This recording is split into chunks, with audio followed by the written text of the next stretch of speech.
And Dayne St. Clair also picks up the MLS Goalkeeper of the Year award. You and I both voted for him for MLS Goalkeeper of the Year. Meanwhile, Maxime Crépeau can't get a game for the Portland Timbers as they force Game 3 against San Diego FC in the MLS Cup Playoffs first round best-of-3 series. Does the award change anything for Dayne St. Clair versus Maxime Crépeau in terms of the Canadian starting spot? No, it doesn't, because it's not been down to individual form, because St. Clair's had the edge in that department for running about 16 months now. Like I remember writing an article last fall about how Dayne St. Clair was doing fantastic for Minnesota and deserved a look at the time. Obviously, since then he's gotten a well extended look with Canada.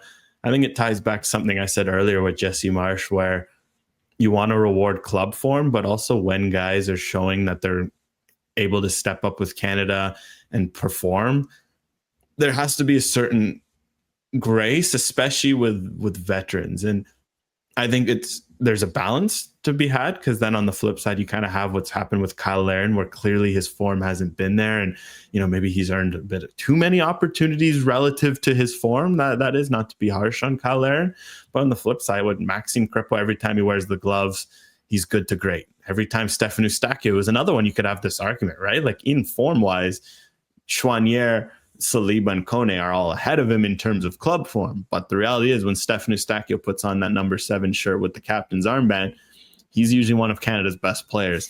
I think that's the tough balance that Marsh has right now, is where he's kind of asking these guys, like, all right, like these veterans, lose your spot. And for those other guys, how much can you earn it? And to St. Clair's credit, while his first few months in the Canadian shirt, he was good. I think what he did in that Colombia game, where he was great, is the sort of thing he needs to do to have a chance at the gloves. At this point, what he does with Minnesota and all that is irrelevant.